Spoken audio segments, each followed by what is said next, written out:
이 시간 하나님의 말씀 함께 보겠습니다. 사도행전 12장 1절로 12절의 말씀이 됩니다. 사도행전 12장 1절로 12절의 말씀. 그때 헤롯 왕이 손을 들어 교회 중에서 몇 사람을 해하려 하여 유대인들이 이 일을 기뻐하는 것을 보고 베드로도 잡으려 할세 때는 무교절 기간이라.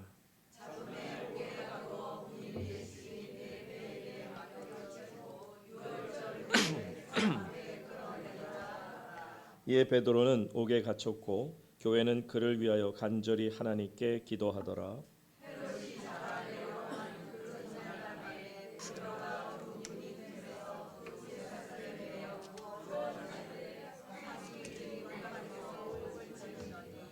호련히 주의 사자가 나타나매 옥중에 광채가 빛나며 또 베드로의 옆구리를 쳐 깨워 이르되 급히 일어나라 하니 쇠사슬이 그 손에서 벗어지더라.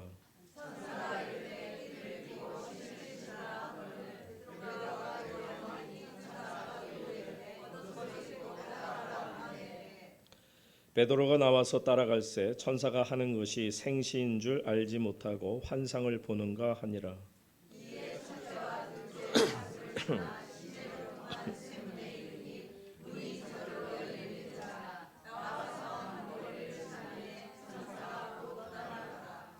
이에 베드로가 정신이 들어 이르되 내가 이제야 참으로 주께서 그의 천사를 보내어 나를 헤롯의 손과 유대 백성의 모든 기대에서 벗어나게 하신 줄 알겠노라 하여 깨닫고 막아라 하는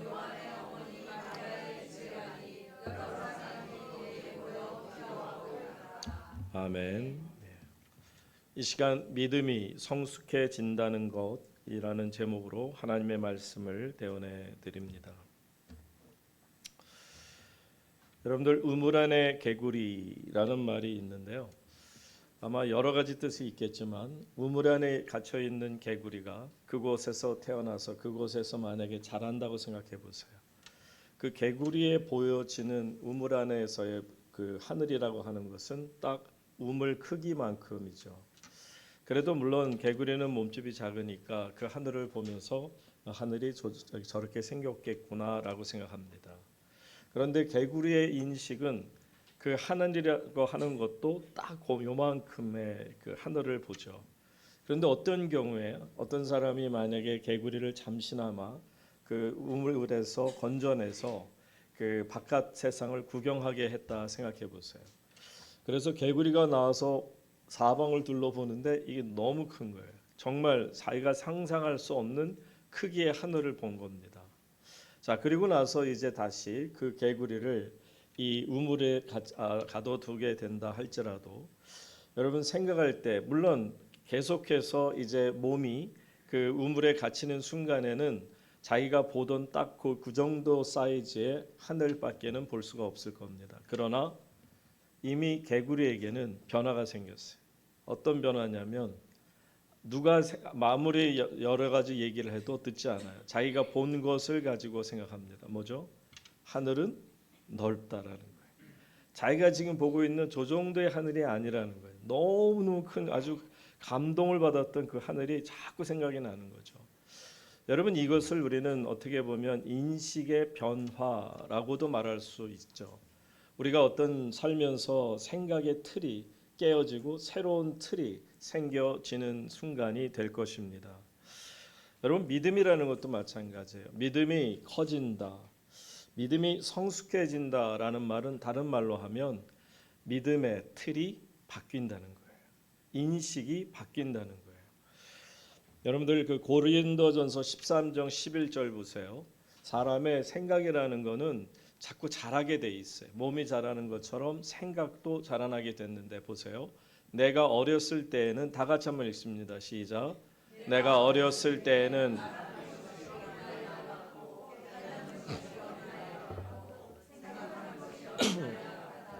장성한 사람이 되어서는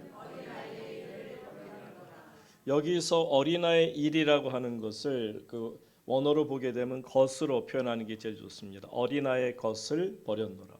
어린아이 때 했던 모든 생각들, 행동들, 어린아이 때 가졌던 모든 것들을 버리게 되죠. 어떻게 되면 장성한 사람이 되게 되면. 여러분, 어린아이의 것, 장성한 사람의 것, 이게 어떤 걸까요? 저는 바로 다른 무엇보다도 아이들을 이렇게 자라는 걸 보면 정말 1살 때가 다르고 2살 때가 다르고 3살, 4살, 5 쭉 자라면서 계속해서 성장하는 가운데 그 인식의 틀이 또 깨지고 또 넓어지고 또 깨지고 또 넓어지는 그런 어떤 변화가 계속해서 이루어요. 그것을 우리는 성장하고 있다라고 얘기하죠. 그러다가 이제 어느 정도 성장이 해서 성인이 되게 되면 그 다음에는 성숙하게 됐다라는 거죠. 오늘 말씀의 제목처럼 믿음이라고 하는 것은 성숙되어져가는 어떤 은혜가 있습니다. 항상 처음에 믿을 때 똑같은 어떤 인식의 틀에 갇힌다 그러면 여러분 발전할 수가 없어요. 믿음이라는 것은 계속해서 하나님 앞에서 완전히 성숙을 이룰 때까지 우리의 믿음은 계속 새로운 변화를 거듭하면서 성장해 나아가야 할 것입니다. 그래서 우리의 어떤 믿음의 틀이 자꾸 새로워지면서 점점 넓어지게 돼야 되겠죠. 여러분 생각해 보세요. 몸은 컸어요. 그래서 누가 보더라도 성인이구나, 어른이구나라고 했어요. 그런데 만약에 하는 것이 딱 아이 같다 그런다면 그걸 뭐라 그러죠? 유치하기 짝이 없다 그래. 여기서 유치하다는 얘기는 뭐냐면 영어로 하면 아주 더 쉬운 것 같아요. childish하고 뭐라 그랬죠? childlike. childish는 말 그대로 유치한 거예요. 아이들처럼 아이들의 것을 버리지 못하고 어른이 돼서도 아이들이 하던 걸 계속 하려고 그러면 철이 없네. 유치하다. 그게 바로 childish예요. 여러분 성경에서 얘기하는 어린아이가 같아라. 예수님 말씀은 childlike예요. 어린아이 같이 순수하고 어린아이 같이 맑고 아름다운 어떤 그런 모습들, 이걸 주님이 원하신 거죠. childish가 아니에요. childish는 말 그대로 성숙하지를 못하고 인식의 틀도 전혀 깨트려 버리지 못하고 그냥 내나 10년이든 20년이든 나 예수 믿은 지 40년 됐어 50년 됐어 해도 정말 철이 안 난 그런 신앙인들을 만날 때가 너무너무 안타깝죠. 저분은 교회 안에서의 직책도 정말 모든 사람들이 다 인정할 만한 어떤 직책을 가지고 있으면서도 하는 행동 보면 전혀 어른의 것이 아닌 어린아이의 것을 가지고 유치하게 살아가고 있는 것을 보죠. 그래서 사도 바울은 이 신앙의 틀을 계속해서 새롭게 변화시키기 위해서 강조한 게 뭐냐면 경건의 훈련이라는 거예요. 그래서 베드로후서 1장 9절에 보시게 되면 우리가 1장 9절만 봅니다만 1장 1절부터 8절까지 여러분이 나중에 꼭 한번 보세요. 다른 게 아니고 경건의 훈련에 대한 얘기가 계속 나와요. 그러다가 이런 것이 없는 자는 무엇이 없는 자는 경건의 훈련이 없는 자는 다시 말하면 믿음에 성장하기 위해서 우리의 신앙적인 어떤 인격의 틀이 변하기 위해서 계속해서 경건의 훈련을 쌓지 않는 자는 맹인이라 멀리 보지 못하고 그의 옛 죄가 깨끗하게 된 것을 어떻게 했다? 잊었노라. 그러니까 얼마나 어린아이같이 정말 답답하냐는 거예요. 유치하기 그지없다라는 거죠. 그러니까 이렇게 영적으로 훈련받지 못하면 사도 베드로가 강조하는 것은 그겁니다. 우리는 계속해서 훈련받고 또 훈련을 받아야만 우리가 보는 게 좀 더 넓어지고요. 그래서 근시안이 아니고 정말 먼 것을 보기 때문에 우리의 삶 자체가 달라질 수 있다라는 거죠. 그러니까 여러분들 보세요. 근시안들, 가까이 보는 사람들은 믿음의 틀이 아직 작은 거예요. 그러니까 가까운 것만 보려고 하니까는 먼 것을 놓치고 그 예를 들면 우물 안에 갇힌 개구리처럼 전혀 바깥 세상을 구경 못할 때는 이게 전부 내 세상의 전부라고 생각했으나 이제 세상을 보고 나니 하늘이 얼마나 큰지를 알고 나니 이 세상이 얼마나 넓다는 것을 깨닫는 것처럼 여러분 믿음의 눈을 가지고 우리가 영안을 열어서 하나님 나라가 있음을 알게 되고 하나님께서 보여주시는 하나님의 거룩한 것을 깨닫게 되면 어찌 믿음의 틀이 달라지지 않을 수 있겠느냐라는 겁니다. 우리는 멀리 볼 수 있기 때문에 지금 비록 내 앞에 어려움이 있고 아픔이 있고 슬픔이 있고 고통이 있다 할지라도 우리는 참아낼 수 있어요. 이게 다가 아니거든요. 지금 내가 보고 내가 당하고 내가 지금 아파하는 이것만이 이 세상의 전부가 아니거든요. 과정 속에 우리가 성장하는 과정 속에 성숙해져가는 그 과정 속에 성장통을 앓고 있을 수 있어요. 우리가 정말 믿음의 눈으로 이 세상을 바라보면 얼마든지 견뎌낼 수 있게 되는 것입니다. 또한 멀찍이 볼 수 있는 사람들의 특징은 눈앞에 있는 어떤 유혹 때문에 거기에다가 모든 내 삶을 마치 그냥 올인하듯이 다 쏟아내고 죄악을 움켜잡고 그 뜨거운 것을 놓지도 못하고 하다가 결국은 멸망의 길로 빠지는 그런 어리석은 일을 하지 않습니다. 왜냐하면 우리의 눈은 이미 하나님의 거룩함을 볼 수 있게 되었습니다. 우리의 생각이나 우리의 인식, 그러니까 결국 뭐냐면 베드로의 강조는 그겁니다. 이런 것이 없는 자는, 경건의 훈련이 없는 자, 그러니까 반대로 경건의 훈련이 있게 되면 경건의 훈련은 결국 우리로 하여금 믿음의 성숙함으로 인도해 주신다라는 겁니다. 그러니까 여러분들이 왜 성경 말씀을 늘 묵상해야 되고요, 왜 늘 기도해야 되고요, 우리가 왜 계속 경건의 훈련, 영적 훈련을 쌓아야 되느냐, 게을리지 않는 이유는 딱 하나입니다. 성숙한 믿음을 위하여. 여러분들 성숙한 신앙인들이 되어주시기를 주의 이름으로 축복합니다. 네. 자, 오늘 우리가 사도행전 12장 말씀을 보면서 참 베드로 사도가 많이 변했다.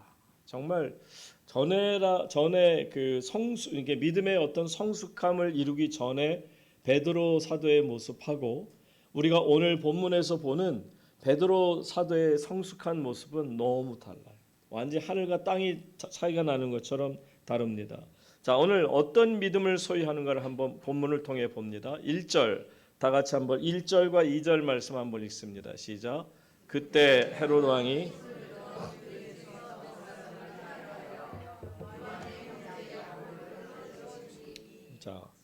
그때 헤롯 왕이 손을 들어 교회 중에서 몇 사람을 해하려 하여 요한의 형제 야고보를 먼저 칼로 죽이게 된다. 여기서 칼로 죽인다는 것은 참수행에 단두형처럼 목을 잘라서 죽이는 그 참수형을 말하는데요. 자, 여기에서 헤롯 왕은 누구냐면 여러분 아는 것처럼 헤롯 대왕이 있죠. 말하자면 헤롯 왕조를 세운 헤롯 대왕이 있는데 그의 손자 됩니다.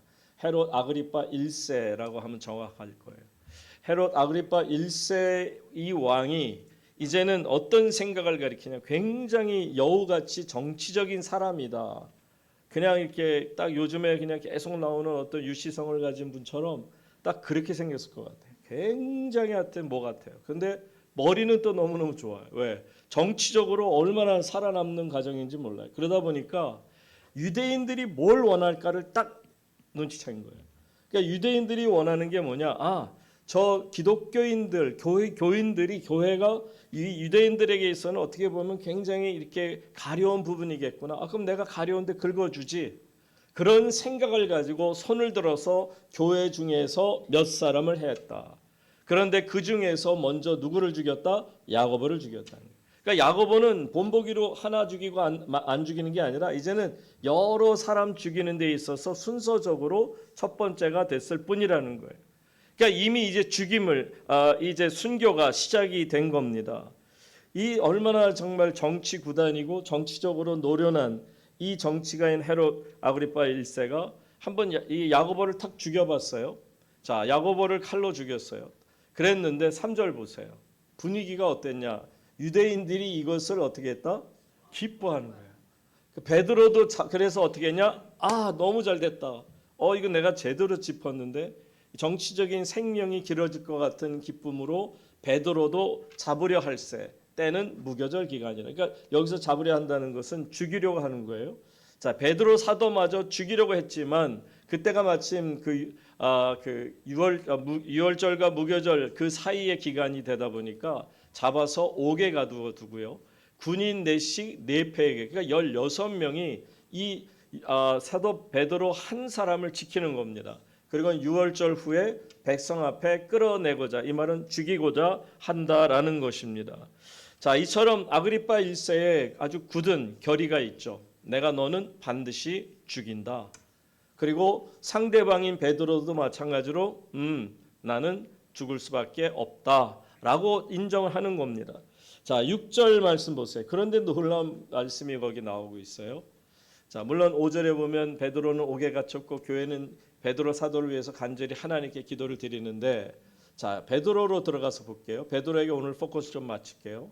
헤롯이 잡아내려고 하는 그 전날 밤에, 그러니까 이제 내일 아침이면 나는 잡혀서 죽는 겁니다. 그러니까 바로 그 전날이에요. 그런데 헤롯이 잡아내려고 하는 그 전날 밤에 베드로가 하고 있는 게 뭔지 한번 보세요. 베드로가 두 군인 틈에서 어떻게 했어요? 두세 사절에 매어, 와, 대단하지 않아요? 역시 잠이 많은 분이에요, 이분은. 누워 자는데 파수꾼들이 문 밖에서 옥을 지키더니, 저는 베드로 사도의 모습이 정말, 왜냐하면 전에는 그냥 막 뭔가 초조해하고 자신이 원하는 게 안 되면 아이고 어떡하나 하고, 그러다가 조금이라도 그 자기에게 어떤 위협적인 일이 생길 것 같으면 계집아이 하나라도 이 사람이 그 예수랑 따라다니는 거 내가 본 적이 있어요. 그래도 절대로 나는 그 사람 모른다 부인하다가 나중에는 막 예수님 저주까지 하고 도망치는 이런 죽음에 대한 공포가 있는 사람이에요. 분명히 비겁한 모습이 있고요, 두려워하는 모습이 있는 사람인데, 이제 말씀드린 것처럼 내일 죽는 거는 당연한 일이에요. 그리고 이미 야고보가 어떻게 죽었는지를 베드로가 듣지 못했겠습니까? 당연히 들었을 것이고요.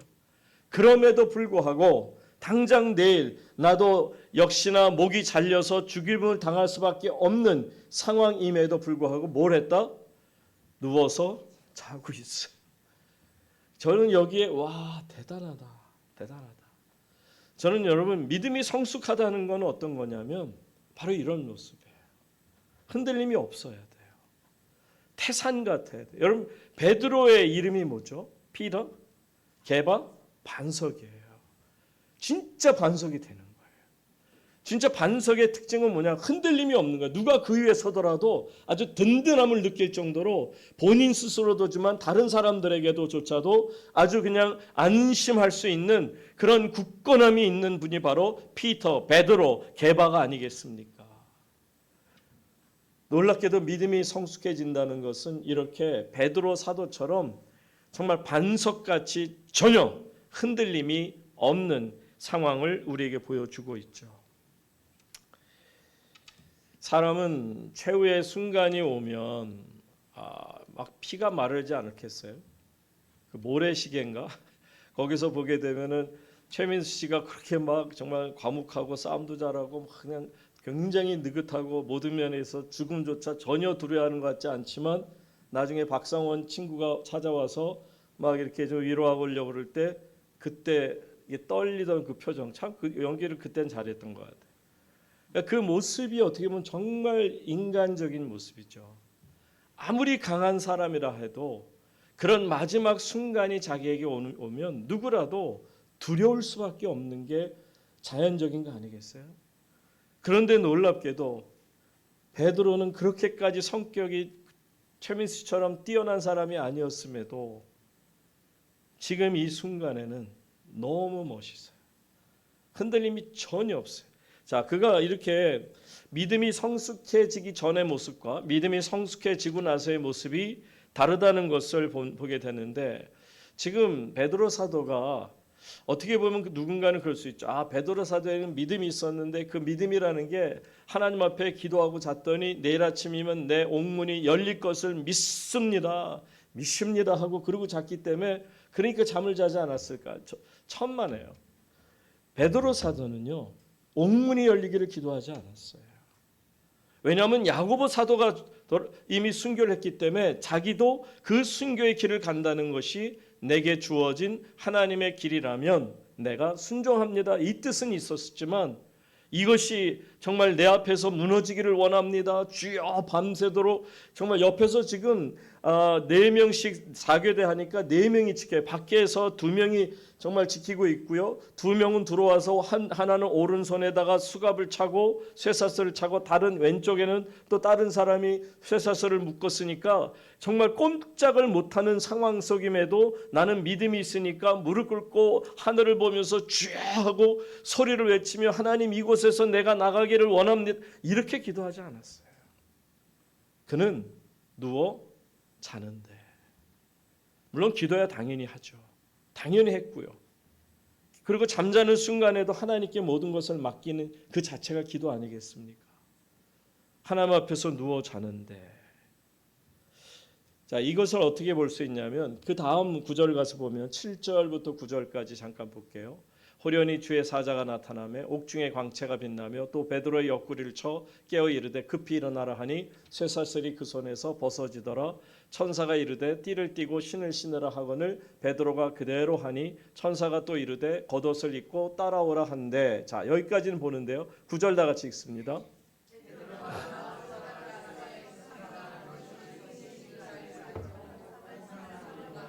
예, 아직 그러니까 이 베드로 사도는 이게 현실이라는 생각이 없었어요. 자기가 뭐지 무슨 일이 벌어지긴 하는 것 같은데 하나님의 천사 같기도 하고 그러니까 하라는 대로 그냥 따라 하기는 했어요.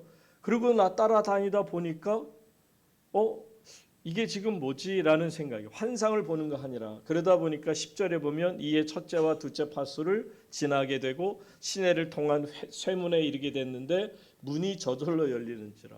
여기 쇠문이라는 거는 저는 기억나는 게 있어요.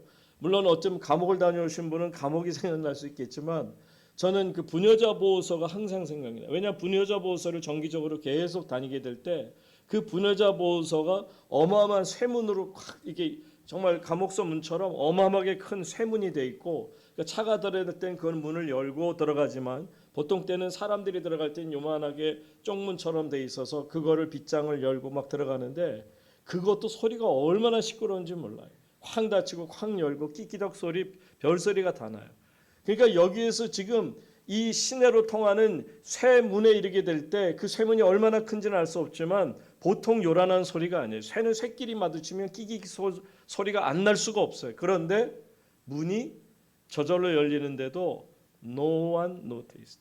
아무도 알지 못했다는 거예요. 아무도 깨닫지를 못하고 알지를 못했어요. 그래서 문이 저절로 여니까 나와서 한 거리를 지나매 천사가 곧 떠나니라. 자, 이때까지 보세요. 베드로가 원하는 일입니까? 아니에요. 베드로가 깨달았던 일입니까? 아닙니다. 베드로는 지금 정말 무슨 일이 벌어지고 있는 거지? 라고 하면서 얼떨결에 여기까지 따라온 거예요. 여러분 이런 말씀을 보시게 되면 이처럼 베드로 자체는 그냥 완전히 누워 자고 있었던 거예요. 그냥 하나님께 손에 모든 게 있고 내게 죽음이 온들 이것은 내가 살아도 주를 위해 살고 죽어도 주를 위해 죽나니. 이게 바울의 신앙이기도 하고 사도 베드로의 신앙이기도 하지 않습니까? 또한 저와 여러분의 신앙 아니겠습니까? 그러니까 믿음이 성숙해진다는 건 뭐냐면 모든 걸 하나님께 맡기는 신앙을 말해요. 내가 하려고 애를 쓸 이유가 없어요. 그냥 하나님 손에 모든 걸 맡기니까 하나님께서 내게 이제 죽음이라는 것을 통해 하나님의 뜻을 받들라 해도 아멘 하는 거죠. 그런데 아직은 때가 아닌지라 하나님이 이 놀라운 기적의 역사를 일으켜 주시는 겁니다. 다만 베드로 사도가 이렇게 멋지게 변했어요. 너무 멋있지 않아요? 전혀 흔들림이 없어요. 저는 신앙생활을 하면서 우리가 믿음의 생활을 하고 믿음이 점점 성숙해짐으로 우리가 가고 있는데 여러분 언제까지 다른 사람을 힘들게 할 겁니까? 내가 말로 행동으로 어떤 눈빛으로 내가 정말 다른 사람을 가볍게 여기거나 우습게 여기거나 함부로 여기면서 말도 우리가 막 그냥 서로 상처 주면서 하면서 여러분 우리가 믿음의 성숙하다 말할 수 없지 않을까요? 믿음의 성숙이라는 건 뭐냐면 하나님 안에서 이처럼 굳건한 거예요. 흔들림이 없는 거예요. 바람이 불어온다고 이리 흘렀다 저리 흔들렸다 하는 갈대 같은 게 아니에요. 항상 마음이 그냥 반석 같아요. 그러니까 누가 내 위에 올라와도 괜찮아요. 나를 딛고 서서 살 수 있다면 얼마든지 하십시오. 그 상대가 원수이든 내 친한 친구든 상관없어요. 내가 디딤돌이 되어준다 하면 그것이 나에게 주어진 하나님의 놀라운 사명입니다. 감사합니다. 여러분 이게 정말 하나님 안에서의 믿음의 성숙한 모습이 아닐까 생각해 봅니다.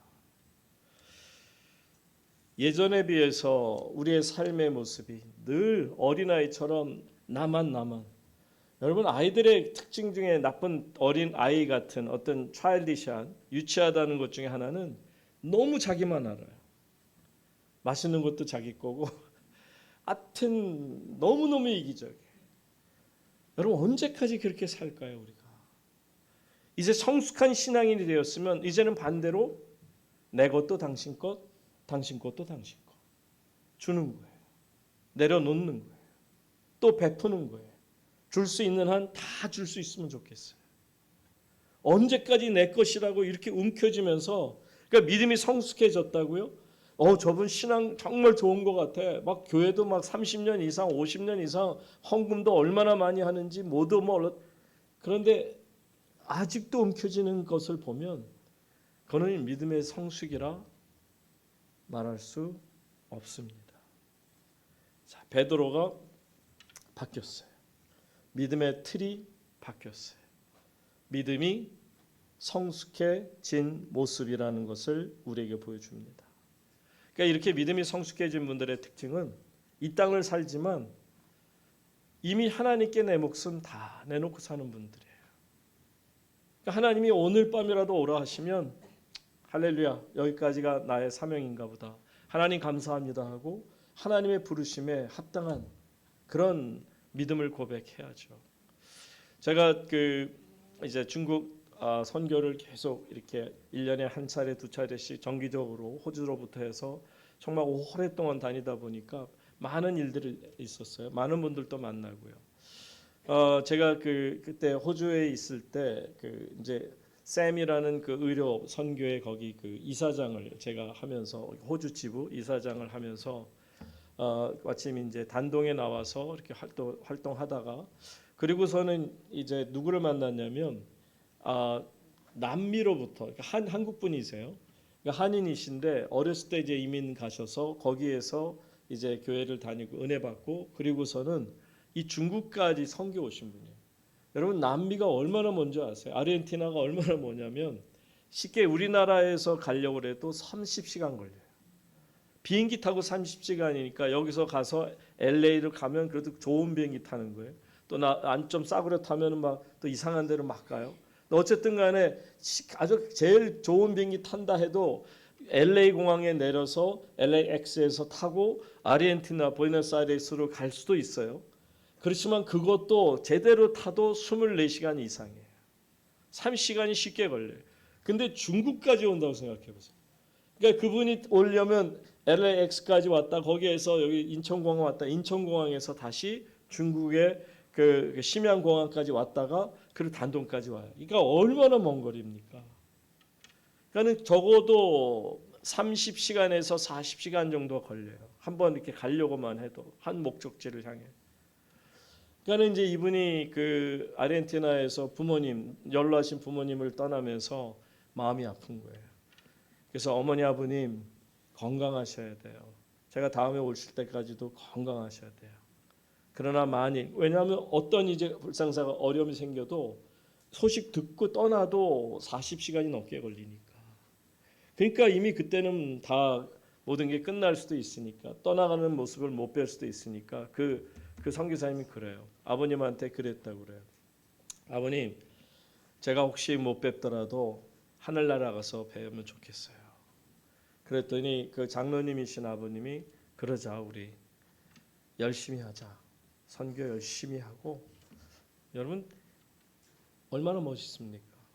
그 선교사님도 저기서 차 안에서 오면서 너무 은혜 받았어. 참 이런 분들이 있구나. 그래서 한국 선교가 아름답구나. 아직도 이런 선교사님들이 많이 계세요. 그러니까 이미 그 믿음이 성숙해진 거예요. 내 것 다 내려놓은 거예요. 죽음조차도 다 내려놓은 거예요.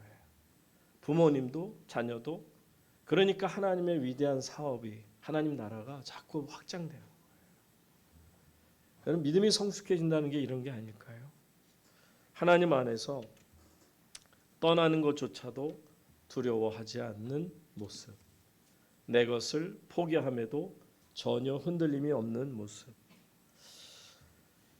제가 이제 호주에서 지낼 때 이제 여러 이제 목사님들 이렇게 같이 교제도 하고 이렇게 좋은 관계를 맺었던 분 중에 이동규 목사님이라는 분이 계세요. 그분은 이제 좀 짧게 이제 호주에 있다 뉴질랜드로 가셨는데 이분이 이 크리스천 리뷰라고 우리 가끔씩 오시는 권순영 씨 글에 그 잡지에 이런 글을 쓴 적이 있습니다. 그때 너무 좋아서 제가 그대로 갖고 있는데 제목은 바로 갈 때도 올 때처럼이라는 아주 짧은 글이에요. 그대로 읽어드릴게요. 잔디를 깎았습니다. 집 옆에 있는 문 안쪽으로 무성하게 낮게 잔뜩 자란 온갖 풀과 나뭇가지들도 모두 정리했습니다. 이제 2주 후면 1년 5개월 동안 살았던 이 집을 비워줘야 합니다. 어떤 집으로 가게 될지 아직은 모르지만 지금처럼 잔디도 깎고 나뭇가지도 쳐주고 정원을 가꿔야 하는 집은 아닐 것입니다. 2주 후면 이사 가야 한다고 생각하니 잔디를 깎고 정원을 손질하는 몸과 마음이 배나 힘든 것 같습니다. 1년 반 동안 비와 바람과 햇빛과 더위와 추위와 피곤함을 가려주고 식혀주던 집인데 드러나는 성의 없는 손과 마음을 감출 수 없습니다. 그래도 할 수 있는 한 풀과 가지, 무성한 정원을 힘들 때까지 정돈했습니다. 갈 때도 올 때처럼 그 감사, 그 열심, 그 겸손으로 정돈하며 산다면 세상은 참으로 말끔하고 깨끗하고 기분 좋고 아름다운 세상 처음 동산이 될 것입니다. 사랑하는 우물교회 성도님 여러분, 우리가 사는 동안에 정말 중요하게 생각해야 되는 것 중 하나가 저는 이 마지막 유종의 미라는 게 참 중요하다고 생각해요. 내가 어느 곳에 섬기다가 떠나게 될 때, 내가 어느 곳에 살다가 또 다른 분들하고 같이 교제를 나누다가 떠나게 될 때 과연 어떻게 떠나느냐가 제 인생에 있어서는 너무너무 중요했습니다. 앞으로도 저는 중요하게 생각할 거고요. 여러분, 유정의 미를 잘 거두는 것처럼 아름다운 일이 또 어디 있습니까? 마지막의 순간에 갑자기 침을 뱉거나 정말 이렇게 서로 관계를 맺었을 때는 어느 정도 좋은 이야기도 오고 갔었는데 갑자기 떠나려고 할 때 그냥 얼굴에 침을 뱉듯한 그런 행동들을 한다면 여러분 어찌 믿음의 성숙함이라 말할 수 있습니까? 믿음의 성숙함이란 이처럼 올 때처럼 갈 때처럼 우리가 올 때처럼 우리가 갈 때에도 그와 같은 모습으로 살아간다면 저는 이게 믿음의 성숙해지는 모습이 아닐까. 여러분 믿음이 성숙해진다는 것 그냥 믿음 따로 생활 따로 하지 마세요. 우리가 베드로를 보잖아요. 믿음이 성숙해지니까 생활도 마음이 여유롭고 죽음조차도 그에게는 그의 마음의 여유를 빼앗지 않았잖아요. 그냥 누워 자는데. 여러분 하나님 안에서 이런 여유가 있기를 바랍니다. 결코 흔들림 없이요. 언제든지 정말 반석처럼 비바람이 불어도 폭풍우가 와도 그 자리에서 한결같은 저와 여러분의 모습 정말 하나님 안에서 부끄럽지 않은 우리의 모습이 되어지기를 주의 이름으로 축원합니다.